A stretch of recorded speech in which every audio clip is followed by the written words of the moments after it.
The idea of the imposter syndrome, the more I share about that and about dealing with it myself, the more I find so many other people are dealing with this concern, this psychological challenge of feeling like they're an imposter, that feeling of like, at any moment, somebody's going to come and take me off the stage and say, hey, kid, we finally figured out you're not good enough. You don't belong. Or, hey, kid, you don't belong in the cockpit, right?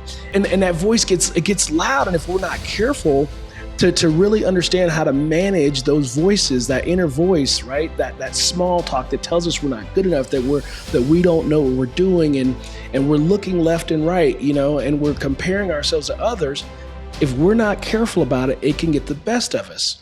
And oftentimes what happens is people they won't even try because they're afraid of being an imposter or considered an imposter. And I had someone tell me years ago, they said, Jason, you know the difference between the imposter and the person who has imposter syndrome? So, well, what? They said the imposter knows that he or she is an imposter. Wait a minute, right? How brilliant is that? So when you start looking at this idea, it's, for me personally, I've had it in that moment where I'm sitting in that cockpit of that Boeing 777 airplane, and I've got 300 passengers in the back at 707,000 pounds, and I'm like, wait a minute, am I gonna forget the right button at the right time for the right reason? Am I gonna forget how to take the plane off appropriately? Am I going to forget how to land the plane right? Like, all these thoughts go to my mind. And then I've had that moment where I'm in combat, and I've got a combat crew with me, and they have trusted me with their lives, which inherently says that their families have trusted me, the aircraft commander, the mission commander, with their lives. That high performance team, Delta Force, SEAL Team 6, whatever the team is on the ground, they're trusting me to make sure that we provide the support that they expect from us. And what if I screw this up? Am I gonna crash the airplane? Am I going to mess up the mission?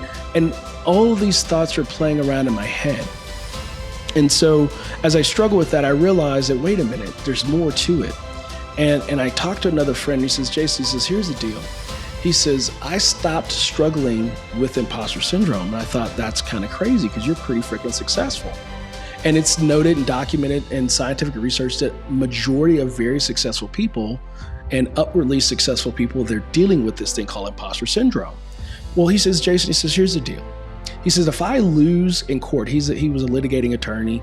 He says, if I lose in court, I don't chalk that up to me not being good enough. He says, I prepare enough that when I step in that court, I no longer feel like an imposter. And if I lose, it's because I went up against a worthy opponent. He says, so Jason, you have to learn how to trust yourself. You have to learn how to trust your successes, trust your training, trust your processes, and trust and empower yourself that you know what you're doing. Once I started owning that, once I started going, let me look back at my wins. Let me look at what got me here.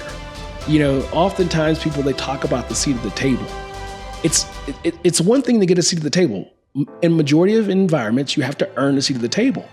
But then you have to continue to earn the title of leader. You have to earn your seat at the table continuously. And if I know that I'm doing that every single day, then there is absolutely no reason why I should feel like an imposter.